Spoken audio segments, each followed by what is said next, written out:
শুধু শিক্ষা জাতীয় মেরুদণ্ড যারা করে, এরা তাদের শিক্ষা অর্জন করার পরেও মেরুদণ্ডকে সোজা রাখতে পারে না। ওই মেরুদণ্ড সোজা রাখার জন্য দিল্লি আর আমেরিকার গোলামি করা লাগে। মেরুদণ্ড সোজা নাই, বাঁকা, অথচ কয় শিক্ষা জাতীয় মেরুদণ্ড। মূলত কোরআনের শিক্ষা জাতীয় মেরুদণ্ড, যার কারণে কোরআনের শিক্ষা যারা শিখে তারা তাদের মেরুদণ্ডকে সোজা রাখার জন্য আমেরিকা আর দিল্লির দ্বারস্থ হওয়া লাগে না। যারা আমেরিকা আর দিল্লির দ্বারস্থ হয়, ওদের শিক্ষা কখনো জাতির মেরুদণ্ড কেন, নিজের মেরুদণ্ডই সোজা করতে পারে নাই। ইসলামিয়া কলামিয়া মাদ্রাসার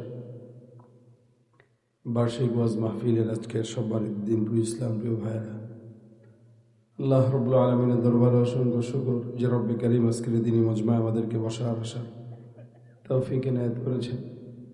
কারিমত শুকর আদায় করি, জবান খুলে সকলে বলি আলহামদুলিল্লাহ।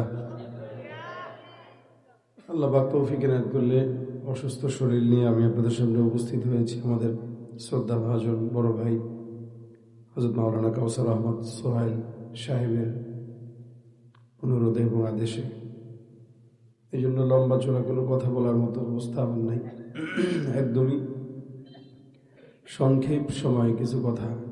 যেহেতু মাদ্রাসা, এই মাদ্রাসার শিক্ষা ব্যবস্থা গুরুত্ব কেমন এবং এটা আমাদের জন্য কতটুকু দরকার, এ বিষয়ে কিছু মুজাকারা করবো ইনশাআল্লাহ। আমি আপনাদের সামনে কোরআনের সর্বপ্রথম নাজিলকৃত আয়াত তেলাওয়াত করেছি, যেটা আল্লাহ পাক সর্বপ্রথম নাজিল করেছেন, ইকরা। আল্লাহ পাক রব্বুল আলামিন পড়ার কথা বলেছেন। মাদ্রাসার নাম মাদ্রাসাতুল আবরার। যদি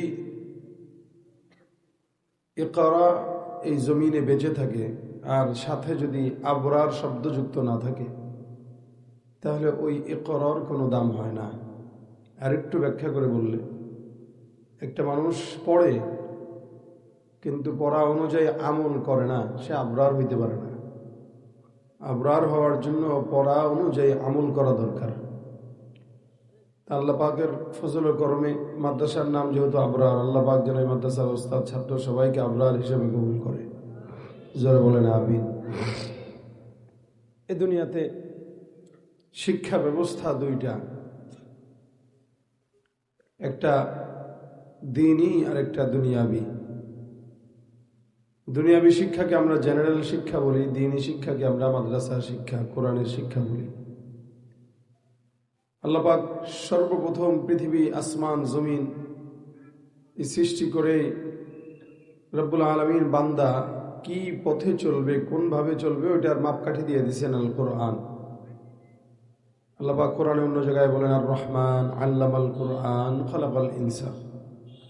দয়াময় আল্লাহ আগে কোরআন শিখিয়েছেন, এরপরে মানুষ বানিয়েছেন। দেখেন, এখানে আল্লাহ পাক কোরআন শিক্ষা করার কথা আগে বলে তারপরে মানুষের সিরিয়াল আনলেন। বলে এটা কেন? একটা মানুষ আছে, যতক্ষণ পর্যন্ত কোরআন না পড়বে না শিখবে ততক্ষণ সে মানুষ হইতে পারে না।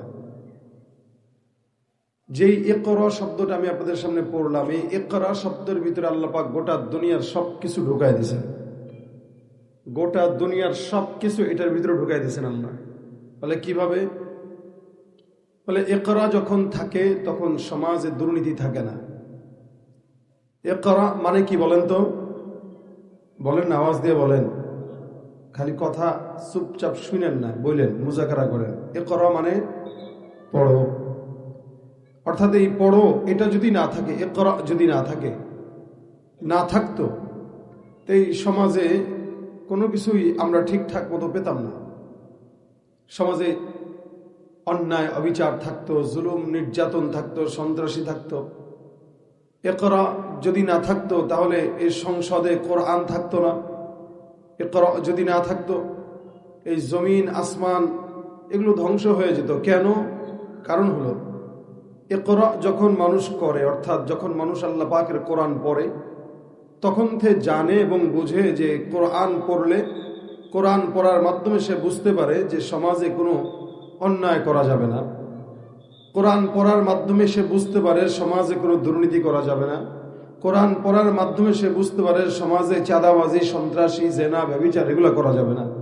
কোরআন আছে বলেই, ইকরা আছে বলেই আমরা আজকে জামা কাপড় পরি, ইকরা আছে বলেই আমরা আমাদের সতর ঢাকি, ইকরা আছে বলেই এই পর্যন্ত এখনো সভ্যতা টিকে আছে। যে সমস্ত জায়গায় ইকরা নাই, আপনার দেশের সারা বিশ্বের বুকে অনেক জায়গায় দেখবেন যেখানে ইকরা নাই, অর্থাৎ পড়ালেখা নাই, কোরআনের জ্ঞান নাই, ওই সমস্ত জায়গায় নারীরাও ঠিক মতো পোশাক পরে না, পুরুষরা তো পরেই না, পুরুষরা তো পরেই না, নারীরাও পরে না। বাংলাদেশেও এমন এমন কিছু জায়গা আছে যে সমস্ত জায়গায় নারীরা উলঙ্গ অবস্থায় চলে। পাহাড়ি রাস্তাগুলোতে যেয়ে দেখবেন নারীরা উলঙ্গ অবস্থায় বিচরণ করে। আমার দিকে তাকান, আমার দিকে তাকান। তো এরকম অসংখ্য জায়গা আছে যে সমস্ত জায়গাগুলোতে নারীরা উলঙ্গ চলে, পুরুষেরা কোনো মতে। আপনারা আফ্রিকায় দেখবেন, কেন? তারা ইকরা বুঝে নাই, পড়ে নাই, কোরআন পড়ে নাই, যার কারণে তারা সভ্যতা কি জানে না। কোরআন পড়ে নাই, যার কারণে তারা দুনিয়ার কোন দিকে যাচ্ছে, জান্নাতের রাস্তা কোনটা বোঝে না। এই জন্য আল্লাহ পাক সর্বপ্রথম নবী সাল্লাল্লাহু আলাইহি সাল্লামকে একটা শব্দ শিখাইলেন, ইকরা। জিবরিল আমিনের মাধ্যমে আল্লাহ পাক বলেন, নাযালা বিহির রূহুল আমিন, আমি জিবরিলের মাধ্যমে কোরআনকে নাজিল করলাম, জিবরিলের মাধ্যমে কোরআনকে অবতীর্ণ করলাম। বলে কোথায় অবতীর্ণ করলাম? আলা কলবিক। আল্লাহ রাসূল সাল্লাল্লাহু আলাইহি ওয়াসাল্লামকে আল্লাহ পাক বলতেছেন, নবী আমি জিবরিল ফেরেশতার মাধ্যমে আপনার সিনায় কোরআনকে বসায় দিলাম। সুবহানাল্লাহ। কোরআন আল্লাহ পাক সিনায় বসায়। আমি আগেই বলেছি শিক্ষা ব্যবস্থা দুইটা, একটা জেনারেল আর একটা মাদ্রাসা। এই যে এখানতে আসতে যেয়ে দেখলাম এখানে লেখা আছে কবর প্রদর্শনী। মানে আমাদের দেশে অনেক কবর হয়, সুন্নাহ মোতাবেক কবর কোনটা ওটাই হয়তো এখানে দেখাচ্ছে। এটা হচ্ছে কোরআনের থেকে, সুন্নাহ থেকে বের করে যেটা সহি ওইটা আপনাদেরকে দেখাচ্ছে, যেটা গলত ওইটা আপনাদেরকে চিনাচ্ছে যে এটা গলত, এটা সহি। এটা কিভাবে জানলো? বলে শুধুমাত্র ইকরা করার মাধ্যমে জানলো, কোরআন পড়ার মাধ্যমে, হাদিস পড়ার মাধ্যমে জানলো। যদি কেউ না পড়তো তাহলে তো আর কবর কেমনে দেওয়া লাগে এটা জানতো না, তখন কবরকে মাজার বানায় পূজা করা শুরু করতো। এই জন্য ইকরা এটা জীবনে, আপনার আমার জীবনে শুধু দরকার নয়, এটা ফরজ। আল্লাহ পাক নবীকে সবার আগে বলেছেন পড়ো, তবে কি পড়বে? নবী সাল্লাল্লাহু আলাইহি ওয়াসাল্লাম পেরেশান, কি পড়বো? জিবরাইল আমিন বলেন, ইকরা বিসমি রাব্বিকাল্লাযী খালাক, আপনার রবের নামে পড়েন যিনি সব কিছু সৃষ্টি করেছেন, আসমান জমিন সৃষ্টি করেছেন। আজকে এই সমাজে, আমাদের এই দেশে শুধুমাত্র পড়ার অভাবেই এই সমাজে যত অন্যায় অবিচার হয়, যে যত বড় জ্ঞান রাখে, এলেম রাখে, সে তত বড় আদর্শওয়ালা। যার ভিতরে যত এলেমের অভাব ও তত চোর আর বাটপার। তবে হ্যাঁ, এখন সমাজের যেহেতু শিক্ষা ব্যবস্থা দুইটা, আমরা আবার স্কুল কলেজগুলোতেও দেখি লেখা থাকে শিক্ষা জাতির মেরুদণ্ড। আসলে দেখেন, শিক্ষা জাতির মেরুদণ্ড নয়, কোরআনের শিক্ষা জাতির মেরুদণ্ড। শিক্ষা জাতির মেরুদণ্ড আমরা দেখতে দেখতে অনেক পর্যন্ত দেখলাম, এরপরেও দেখি শুধু শিক্ষা জাতির মেরুদণ্ড যারা করে, এরা তাদের শিক্ষা অর্জন করার পরেও মেরুদণ্ডকে সোজা রাখতে পারে না। ওই মেরুদণ্ড সোজা রাখার জন্য দিল্লি আর আমেরিকার গোলামি করা লাগে। মেরুদণ্ড সোজা নাই, বাঁকা, অথচ কয় শিক্ষা জাতির মেরুদণ্ড। মূলত কোরআনের শিক্ষা জাতির মেরুদণ্ড, যার কারণে কোরআনের শিক্ষা যারা শিখে তারা তাদের মেরুদণ্ডকে সোজা রাখার জন্য আমেরিকা আর দিল্লির দ্বারস্থ হওয়া লাগে না। যারা আমেরিকা আর দিল্লির দ্বারস্থ হয়, ওদের শিক্ষা কখনো জাতির মেরুদণ্ড কেন, নিজের মেরুদণ্ডই সোজা করতে পারে নাই। এজন্য শিক্ষা জাতির মেরুদণ্ড নয়, কোরআনের শিক্ষা জাতির মেরুদণ্ড। আল্লাহ পাক এই শিক্ষাকে গোটা পৃথিবী উম্মতের জন্য ফরজ করেছেন। যাদের ভিতরে শিক্ষা নাই, যে জাতির ভিতরে শিক্ষা নাই, ওই জাতির ভদ্রতাও নাই, ওই জাতি কোনোদিন সামনে আগাইতেও পারে না। এই জন্য কোরআনের ইলমকে আল্লাহ রাসূল সাল্লাল্লাহু আলাইহি ওয়াসাল্লাম ফরজ করে দিয়েছেন। নবী বলেন, তলাবুল ইলমি ফারিয়াদাতুন আলা কুল্লি মুসলিম, প্রত্যেকটা মুসলমান নর নারী পুরুষ যারা আছে সবার জন্য কোরআনের ইলম অর্জন করা ফরজ। আমার আল্লাহ পাক রব্বুল আলামিন বলেন, কুল হাল ইয়াস্তাবিল্লাযীনা ইয়া'লামুনা ওয়াল্লাযীনা লা ইয়া'লামুন ইন্নামা ইয়াতাযাক্কারু উলুল আলবাব। আল্লাহ পাক বলেন, যারা কোরআনের ইলম জানে আর যারা কোরআনের ইলম জানে না, এরা কোশ্চিনকালেও সমান হতে পারে না। কেন? কোরআনের ইলম অর্জন করে বান্দা জান্নাতের রাস্তায় হাঁটে, আর দুনিয়াবি ইলম অর্জন করে বান্দা দুর্নীতি, চাঁদাবাজি, সন্ত্রাসী, অন্যায়, অত্যাচারের পথে হাঁটে। কোরআনের ইলম যার ভিতরে আছে ওই বান্দা কোনোদিন অন্যায় বিচার করে না। আর দুনিয়াবি ইলম যার ভিতরে আছে, দুনিয়াবি শিক্ষা অর্জন করার পরেও অসংখ্য অন্যায় বিচার করে কি করে না? করে। এই কারণে আল্লাহ পাক রব্বুল আলামিনের হাবিব বলেন, তালাবুল ইলমি ফারিদাতুন আলা কুল্লি মুসলিম। প্রত্যেকটা মুসলমান নরনারীর উপরে কোরআনের ইলম অর্জন করা কি ফরজ। কতটুকুন ফরজ? যতটুকুন দ্বীনের পথে চলতে সহায়ক। অর্থাৎ নামাজ শিখতে গেলে যতটুকু ইলম দরকার অতটুকু ইলম শিখতেই হবে, এটা ফরজ। রোজা রাখতে গেলে যতটুকু ইলম দরকার ততটুকু ইলম শিখতেই হবে, ফরজ। কারণ রোজা রাখা ফরজ, রোজা রাখার ইলম অর্জন করা ফরজ। আল্লাহ পাক রব্বুল আলামিন এই দিনটাকে আপনার আমার জন্য ফরজ করলেন। নবী সাল্লাল্লাহু আলাইহি সাল্লামকে আল্লাহ পাক রব্বুল আলামিন বলেন, এই কোরআনটা আপনার সিনার ভিতরে ঢুকাইলাম। সিনা যার যত পবিত্র, আল্লাহ পাক রব্বুল আলামিন তার সিনার ভিতরে তত কোরআনের ইলম ঢুকায় দেয়। কারণ কোরআন পবিত্র শিক্ষা, এটাকে ঢুকানোর জন্য যে নফস দরকার, এই নফসকেও পবিত্র রাখা দরকার। দুনিয়ার কোনো এমন বই নাই যে বইটা পড়ার পরে সওয়াব হয়, কিন্তু কোরআন এমন একটা কিতাব, যে কিতাবে আল্লাহ পাক রব্বুল আলামিন বান্দা যখন তেলাওয়াত করে, এটা বুঝেও পড়ুক না বুঝে পড়ুক, প্রত্যেকটা অক্ষরে অক্ষরে আমার আল্লাহ বান্দাকে 10টা করে নেকি দান করে দেন। সুবহানাল্লাহ। ভাইরা আমার, আল্লাহ পাক রব্বুল আলামিনের হাবিব এই কারণে বলেন, কেউ যদি আলেম না হইতে পারো টেনশন করো না। আল্লাহ নবী সাল্লাল্লাহু আলাইহি সাল্লাম 4টা অপশন উম্মতের বান্দাকে দিলেন। 1 নম্বর নবী বলেন কোন আলিমান, 2 নম্বর আও মুতাআল্লিমান, 3 নম্বর আও মুস্তামিআন, 4 নম্বর আও মুহিব্বান। এই 4টা অপশন গোটা দুনিয়ার বান্দাদেরকে আল্লাহর হাবিব দিয়ে দিয়েছেন। হয়তো তুমি আলেম হও, নয়তো তুমি তালিবুল ইলম হও, নয়তো তুমি আলেমদের কথা শ্রবণ করো, নয়তো আলেমদেরকে মহব্বত করো। ওয়ালা তাকুন খামিসান, আল্লাহ নবী সাল্লাল্লাহু আলাইহি ওয়াসাল্লাম বলেন, খবরদার 5 প্রকার হও না, অর্থাৎ আলেম বিদ্বেষী হও না।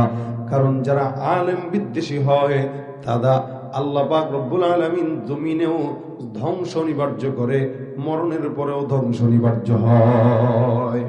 শুধুমাত্র কোরআনের বেহরমতি করার কারণে আল্লাহ পাক তাদেরকে উভয় জাহানে লাঞ্ছিত করে। আর যারা আলেম না হইতে পারে আফসোস করে, আফসোসের কারণে আল্লাহ পাক তাকে জান্নাত দান করে দেন আলেমদের সঙ্গে। সুবহানাল্লাহ। আব্দুল্লাহ ইবনে মুবারক রাহমাতুল্লাহ আলাইহি বহুত বড় একজন বুজুর্গ, হাফেজ কোরআন, হাফেজ হাদিস, এমন একজন আল্লাহওয়ালা বান্দা। উনি যেই জামানায় থাকতেন ওই জামানায় উনার ঘরের পাশের সামনে একটা এমন একজন কামারের ঘর ছিল, যেই কামারটা আলেম নয়, হাফেজ নয়, কিন্তু আব্দুল্লাহ ইবনে মুবারককে মহব্বত করতেন। আব্দুল্লাহ ইবনে মুবারক রাহমাতুল্লাহ আলাইহি এমন বড় একজন বুজুর্গ ছিলেন, যিনি প্রতি বছর নিজের অর্থায়নে 1000 মানুষকে হজ্জে বা আকবার করাইতেন। সুবহানাল্লাহ। হজ করানোর যত খরচ সব দিতেন উনি 1000 মানুষকে। আল্লাহর বান্দা হাফেজে কোরআন ছিলেন, এমন আমল করতেন যে প্রতি রাত তাহাজ্জুদের নামাজের ভিতরে যখন দাঁড়াইতেন, এই আল্লাহর বান্দা তাহাজ্জুদের নামাজের মধ্যে দাঁড়ায়া প্রতি রাতে 1 খতম করে কোরআনের আল্লাহর বান্দা নামাজের মধ্যে শেষ করতেন। সুবহানাল্লাহ। 1 খতম করে কোরআন আল্লাহর বান্দা প্রত্যেক রাত্রে দিতেন। ওনার বাড়ির পাশে কামারটা 1 দিন 2 দিন 3 দিন, হঠাৎ করে আব্দুল্লাহ ইবনে মুবারকের ইন্তেকাল হলো, ওই কামারেরও ইন্তেকাল হলো। আব্দুল্লাহ ইবনে মুবারক রাহমাতুল্লাহ আলাইহির ইন্তেকালের পর ওনার একটা খাদেম, অনেক কাছের খাদেম, স্বপ্নের ভিতরে দেখে বিশাল বড় একটা জান্নাতের বাগান। আব্দুল্লাহ ইবনে মুবারক রাহমাতুল্লাহ আলাইহি জান্নাতের বাগানের ভিতরে উড়ে উড়ে বেড়ায়। এমনকি জান্নাতের যত নিয়ামত আছে এই নিয়ামতগুলো উনি ঘুরে ঘুরে খায়। ওই আল্লাহর বান্দা ডাক দিয়া দেখে আব্দুল্লাহ ইবনে মুবারক রাহমাতুল্লাহ আলাইহি জান্নাতে উড়ে বেড়ায়, ঘুরে বেড়ায়। উনার পাশে ওই যে কামারটা আছে, ওই কামারটাও একসঙ্গে তার জান্নাতে ঘুরে বেড়ায়। আব্দুল্লাহ ইবনে মুবারকও জান্নাতে ঘুরে বেড়ায়, ওই আল্লাহর বান্দাও জান্নাতে ঘুরে বেড়ায়। যেই কামার সাধারণ একটা কামার, ওই কামারটাও জান্নাতের ময়দানে ঘুরে। আব্দুল্লাহ ইবনে মুবারক রাহমাতুল্লাহ আলাইহি জান্নাতের মধ্যেও ঘুরে। খাদেম স্বপ্নের ভিতরে ডাক দেয়া বলে, হুজুর বুঝলাম না কাহিনী, আপনি এত বিশাল বড় জান্নাত পাইলেন, আমার আল্লাহ আপনার সঙ্গে কেমন মুআমালা করলো, এই বিষয়টা আপনি আমাকে একটু শোনায়া দেন। আব্দুল্লাহ ইবনে মুবারক রাহমাতুল্লাহ আলাইহি স্বপ্নের ভিতরে ডাক দিয়া বলে, শোনো, আমার আল্লাহ কোরআনের বরকতে আমাকে জান্নাতে যত বড় প্রাসাদ দেখো, এত বিশাল বড় প্রাসাদ আল্লাহ আমাকে দান করেছেন। আমার নবী ডাক দিয়া বলেন, হাফেজে কোরআনদেরকে আল্লাহ পাক কিয়ামতের ময়দানে বলবেন, ইকরা ওয়ারতাকি ওয়ারাত্তিল, এ হাফেজ কোরআনের দল, তোমরা এক আয়াত করে তেলাওয়াত করো। আল্লাহ পাক রব্বুল আলামিনের আদেশে সমস্ত হাফেজ কোরআনরা এক আয়াত করে করে তেলাওয়াত করবে, আর একটা আয়াত করে করে জান্নাতের প্রাসাদে উঠতে থাকবে। আল্লাহ নবী বলেন, একটা আয়াত করে করে যত আয়াত পর্যন্ত যেখানেই যাবে, অর্থাৎ 6600 আয়াত বিশিষ্ট তালা জান্নাতে আল্লাহ পাক রব্বুল আলামিন ওই হাফেজে কোরআনকে এত বিশাল বড় প্রাসাদ দান করে দিবেন। তালা যত বিশিষ্ট, তার কোরআনের আয়াত যত তত। আল্লাহ পাক রব্বুল আলামিনের হাবিব সাল্লাল্লাহু আলাইহি ওয়াসাল্লামের কথা যেহেতু সত্য, আব্দুল্লাহ ইবনে মুবারক রাহমাতুল্লাহ আলাইহি এরকম জান্নাত পেয়েছেন। উনি ডাক দিয়া বলেন, আল্লাহ পাক কোরআনের মহব্বতে আমারে মাফ করে দিলেন। আমার পাশে ওই যে খাদেম দেখা যায় কামার, আল্লাহ পাক রব্বুল আলামিন আমার উসিলায় ওই বান্দাকেও মাফ করে আমার সঙ্গে একসঙ্গে জান্নাত দান করে দিয়েছেন। একটা কামার যে কোরআন পড়েও নাই, কোরআন জানেও না, কোরআন শিখেও নাই, কিন্তু এত বিশাল বড় জান্নাতের প্রাসাদ আব্দুল্লাহ ইবনে মুবারকের সঙ্গে পাইল, কি কারণ? খাদেমটা ঘুমের থেকে উঠে গেলেন, স্বপ্ন দেখার পর মাথার ভিতরে টেনশন, কিরে কামার কেমনে উনার সঙ্গে জান্নাত পায়। আল্লাহর বান্দা দৌড় দিয়া চলে যায় ওই কামারের বাসায়। ঘরের ভিতরে যে তার ঘরে টোকা দিয়ে বলে, ঘরের ভিতরে কে আছো? বলে, আমি কামারের বিবি আছি। কামারের বিবি যখন ভিতর থেকে আওয়াজ দেয়, আব্দুল্লাহ ইবনে মুবারক রাহমাতুল্লাহ আলাইহি খাদেম ডাক দিয়া বলে, আপনার স্বামী এমন কোন ইবাদত করলো যে ইবাদতের কারণে আল্লাহ পাক রব্বুল আলামিন আপনার স্বামীকে এত বিশাল বড় জান্নাতের নিয়ামত দান করেছেন। মহিলা ডাক দিয়া বলে, আমার স্বামীর তেমন কোনো বেশি আমল নাই, আমি আমার স্বামীকে কোনো আমল করতে দেখি নাই, নামাজও পড়তো কিন্তু তেলাওয়াত তেমন জানতো না, আল্লাহর বান্দা ইবাদত বন্দেগী তেমন বুঝতো না, যার কারণে ইবাদত বন্দেগী তেমন করতে পারে নাই। কিন্তু আমি আমার স্বামীকে মওত পর্যন্ত একটা কাজ করতে দেখতাম, যেই কাজটা সব সময় মরণ পর্যন্ত আমি তাকে করতে দেখেছি। আব্দুল্লাহ ইবনে মুবারক রাহমাতুল্লাহ আলাইহি খাদেম ডাক দিয়ে বলে, কি কাজ এমন দেখলেন যেই কাজের উসিলায় আল্লাহ পাক রব্বুল আলামিন তাকে জান্নাতে এত বড় নিয়ামত দান করেছেন? ওই কামারের বিবি ডাক দিয়া বলে, আমার স্বামীর এক নাম্বার আমল হলো, যখন নাকি আমার স্বামী আজানের আওয়াজ আসতো, ওই সময় আমার স্বামীটা আজানের সময় এক সেকেন্ডও দেরি না করে আল্লাহর ঘর মসজিদের দিকে আগায় যেত। এমনও দিন দেখেছি আমার স্বামী আজান হয়ে গেছে, বাহিরের লোকগুলা 1000 দিনার 2000 দিনারের বেচা কিনা করার জন্য মাত্র টাকা গ্রহণ করলো, অমন সময় আল্লাহু আকবার ধ্বনি ভেসে আসছে। আমার স্বামী টাকা গ্রহণ করে নাই, ব্যবসা বন্ধ করে ওই সময় সঙ্গে সঙ্গে আল্লাহর ঘর মসজিদের দিকে আগায় গেছে। আজানের পরে আমার স্বামী 1 সেকেন্ডের জন্য কখনো দেরি করতো না, নামাজে যত্নবান ছিল। আল্লাহ পাক রব্বুল আলামিন বলেন, কদ আফলাহাল মুমিনুন আল্লাযীনা হুম ফী সালাতিহিম খাশিউন। আল্লাহ পাক বলেন, যারা সফলতা পেতে চায় তারা যেন নামাজে যত্নবান হয়। কিন্তু আফসোসের বিষয়, আমাদের দেশে ফজরের নামাজে মুসল্লিদের দিকে নজর দিলে দেখা যায় মনে হয় এদেশে কোনো মুমিন নাই, সব হলো নাস্তিক। আর জুমার নামাজে চেহারার দিকে দেখাইলে, মসজিদের দিকে দেখলে মনে হয় এদেশে কোনো নাস্তিক নাই, সব হলো ইমানদার। অর্থাৎ ফজরের নামাজের লোক দেখা যায় না, জুমার নামাজের লোকের অভাব নাই। তার মানে আল্লাহ মনে হয় শুধু ফজরের জন্য না, জুমার জন্য পাঠাইছেন। খালি এক ওয়াক্তের জন্য পাঠাইছেন না, সারা বছর নামাজের জন্য। প্রতিদিন 5 ওয়াক্ত নামাজ যদি 50 ওয়াক্ত দিতে করতাম, কি নামাজ পড়ে না, নামাজের কাছেও যায় না, কিন্তু নির্বাচন আসলে দেখবেন নামাজির অভাব নাই। সারা এলাকায় ঘুরে ঘুরে মসজিদে মসজিদে যে দোয়া নেয়, আসলে এটা নামাজের জন্য যায় না, ওইটা ভোট চাওয়ার জন্য যায়, ঠিক কিনা? তুমি রমজান এলে রাখো না রোজা, দিনকে করো আঘাত, পয়সা কড়ির নেই তো অভাব, দাও না তো যাকাত।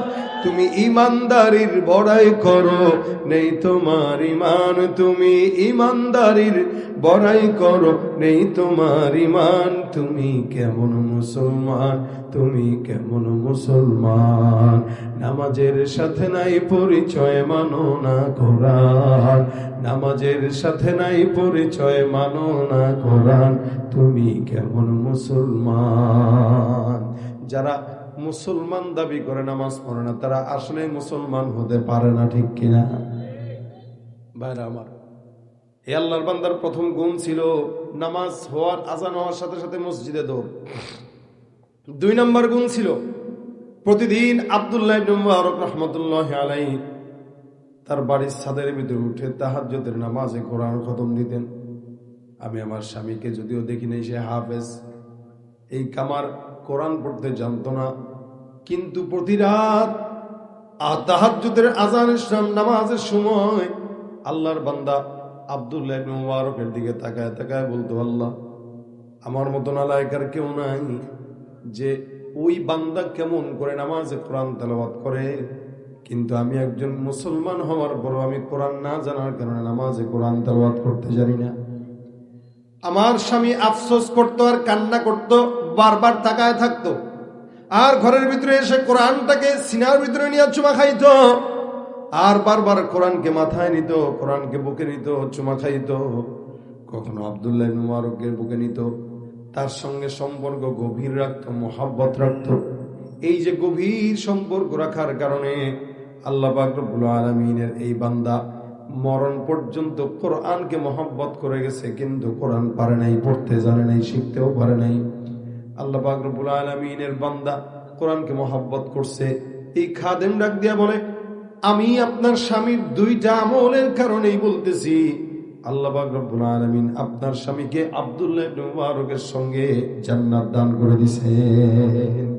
শুধুমাত্র এই 2টা আমল, আর কিচ্ছু লাগে নাই। কোরআনের প্রতি আজমত, মহব্বত আর সম্মান, প্রেম, ভালোবাসা, তাকে কোরআন বলার সাথে জান্নাত দিয়ে দিয়েছে। আমরা এই মাদ্রাসায় অনেক ছাত্ররা পড়ে, আপনার নিজের আলেম হওয়ার সুযোগ হয় নাই। আপনি নিজে আলেম না হইতে পারলে আপনার সন্তানকে আলেম বানান, কিন্তু সন্তানকেও যদি না পারেন তাহলে আপনি একটা কাজ করেন, নাতিকে বানান, পুতিকে বানান। এটাও যদি না পারেন, আপনার সামনে পথ আছে। আপনি কোনো একটা গরিব এতিম ছাত্রকে হাফেজ কোরআন বানানো পর্যন্ত তার পিছনে লেগে থাকেন, যে বাবা আমি তোমার খরচ দেব, কত লাগে মাসে, 1000 হোক, 2000 হোক, 1500 হোক, এই ছেলেটাকে হাফেজ কোরআন পর্যন্ত বানায় নেন। ইনশাআল্লাহ আল্লাহ পাক আপনার ভিতরের যেই দিলের দরদ, এই দরদের বদৌলতে আপনাকে ওই ছেলের সাথে জান্নাত দান করবেন। উহিব্বুস সালিহিন ওয়ালাস্তু মিনহুম লাআল্লাল্লাহা ইয়ারযুকুনি সালাহা। ভাই, এক সাহাবী নবীর কাছে আসছেন, এসে ডাক দিয়া বলেন, ইয়া রাসূলুল্লাহ, আমার কাছে আবু বকরের মতো কোনো আমল নাই, আমার কাছে ওমরের মতো কোনো আমল নাই। রাসূল সাল্লাল্লাহু আলাইহি ওয়াসাল্লাম বলেন, তো তোমার কাছে কি আছে? জান্নাতে যে যাবা, কি আছে তোমার কাছে? সাহাবী ডাক দিয়া বলেন, ইয়া রাসূলুল্লাহ, আমার কাছে আপনার মহব্বত আছে। সুবহানাল্লাহ। কথা বলছেন কি? যে হুজুর, আমার কাছে আপনার মহব্বত আছে। নবী সাল্লাল্লাহু আলাইহি ওয়াসাল্লাম বলেন, ইন্নাকা মা'a মান আহবাবতা, তুমি যাকে মহব্বত করো আল্লাহ পাক রব্বুল আলামিন তোমাকে তার সাথে জান্নাত দান করে দিবেন। দেখেন রাসূলের কথা এতটুকুই, ইন্নাকা মা'a মান আহবাবতা। তুমি যদি আমাকে মহব্বত করো, আমল দিয়া কয়জন জান্নাত পায়? আমল দিয়া কে জান্নাত পায়? কেউ পায় না। আমল দিয়া কেউ পাবে না। এটা জাস্ট খালি বান্দা যেন বিপদে না চলে, আল্লাহ পাকের একটা আদেশ যে চাকরি করলাম, দিলাম, তুই চাকরি কর, চাকরি করতে থাক, বাস। চাকরি করলে তুই সফল হবি, কিন্তু চাকরি করে আমল দিয়ে যে ওইটা দিয়ে জান্নাতে যাবি, বিষয়টা এরকম না। আল্লাহর দয়া যতক্ষণ না থাকবে ততক্ষণ কোনো বান্দা জান্নাতে যেতে পারবে না। কখনো কখনো নবীদের পাশাপাশি আল্লাহ পাক রব্বুল আলামিন সাহাবা একরাম, হাফেজে কোরআন, তালিবুল ইলম, দ্বীনের ওলি বুজুর্গদেরকে আল্লাহ পাক সুপারিশ করার যোগ্যতা দিয়ে দিবেন, তো তারা অনেক বান্দাকে সুপারিশ করে করে জান্নাতে নিয়ে যাবে। রাসূল সাল্লাল্লাহু আলাইহি ওয়াসাল্লাম হাদিসে বলেন, একটা হাফেজে কোরআন মিনিমাম 10 জনকে, যাদের উপরে জাহান্নাম ওয়াজিব ছিল, এদেরকে ধরে জান্নাতে নিয়ে যাবে। তাহলে এই এলাকায় আপনার যদি একটা সাহায্য সহযোগিতা থাকে এই মাদ্রাসায়, আর এখানে যদি প্রতি বছর 10 জন করে, 5 জন করে, 7 জন করে, 2 জন করে হাফেজ হইতে থাকে, কিয়ামত পর্যন্ত এই প্রতিষ্ঠানের যদি হায়াত থাকে, তাহলে কতগুলো হাফেজ এই এলাকার থেকে বেরোবে। তাহলে এই এলাকায় আছে বা মানুষ কয়জন? এক একজন হাফেজ 10 জন করে নিলে, ওরে ভাই, এলাকার মানুষ তো কেউ জাহান্নামে যাবে না, সবই তো জান্নাতে চলে যাবে। খালি মহব্বতটা রাখা চাই। এই জন্য ভাইয়েরা আমার, কোরআন শিখতে পারেন কি না পারেন, কোরআনের মাস চলে আসতেছে, এটা আপনার আমার জন্য ফরজ শিখা। কোরআন প্রত্যেকটা বান্দার জন্য শিখা জরুরি না, ফরজ। দুনিয়ার শিক্ষা অর্জন করা জরুরি, ডাক্তার হওয়া, ইঞ্জিনিয়ার হওয়া, এগুলো হওয়া জরুরি, কিন্তু কোরআন শেখা জরুরি কোনো বিষয় না।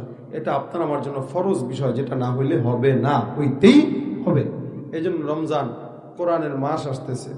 আমি আপনাদেরকে আরজ করি জোরে যে রমজান আসতেছে, এখন তো নির্বাচনের আবহাওয়া চতুর্দিকে বইতেছে। নির্বাচনী হাওয়ায় আমরা রমজানকে কোন জায়গায় রাখছি আল্লাহ মাবুদ জানে।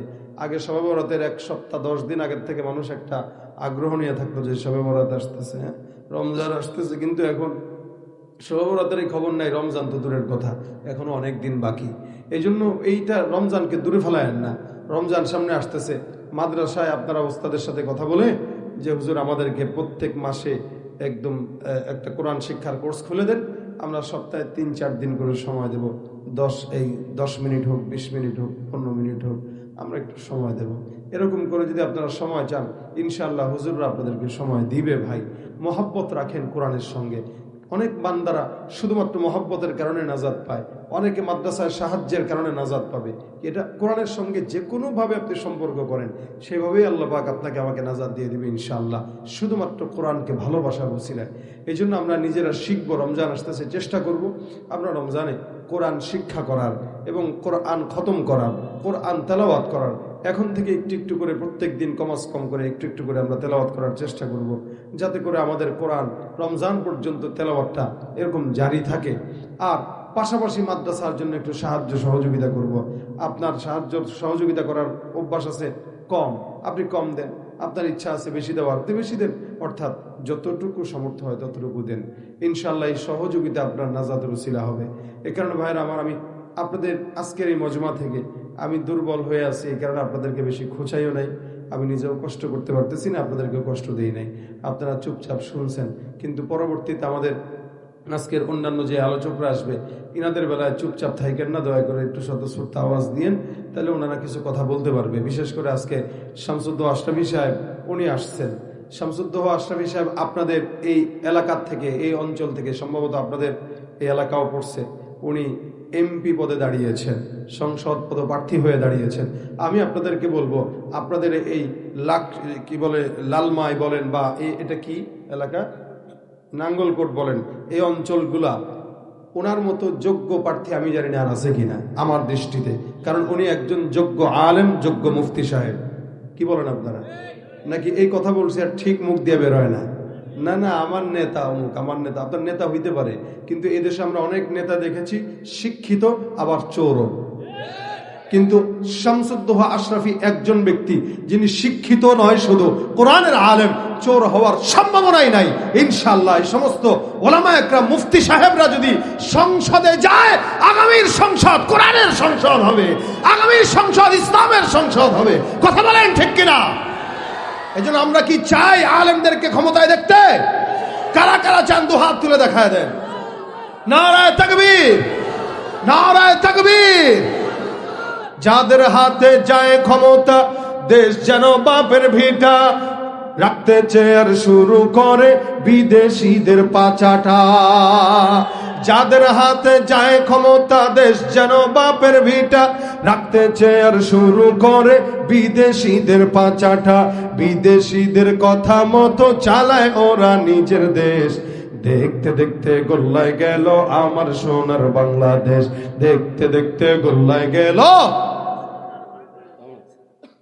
সাহেবের আগমন জোরে বলেন না, কি পনের দল? এই আওয়াজ আপনাদের? শামসুদ্দোহা আশরাফি সাহেবের আগমন, এমপি পদপ্রার্থীর আগমন, আমরা এরকম লোকদেরকে সংসদে দেখতে চাই দিল থেকে, প্রাণ থেকে। কারণ এই বহু বছর আমরা দেখেছি, শুধু আমাদের সম্পদ এদেশে থাকে না, এত আমানতদার বিদেশে পাচার করে নিয়ে যায়। ওরা মনে করছে এদেশ চোর বাটপার ভরা, তো এদেশে রাখলে নিরাপদ নাই, কারণ ওপারে পাঠায় দেয়। কিন্তু আমরা চাই আমাদের টাকা এদেশেই থাকুক। আর এদেশে যদি রাখতে চাই, জায়গায় জায়গায়, সব জায়গায় এরকম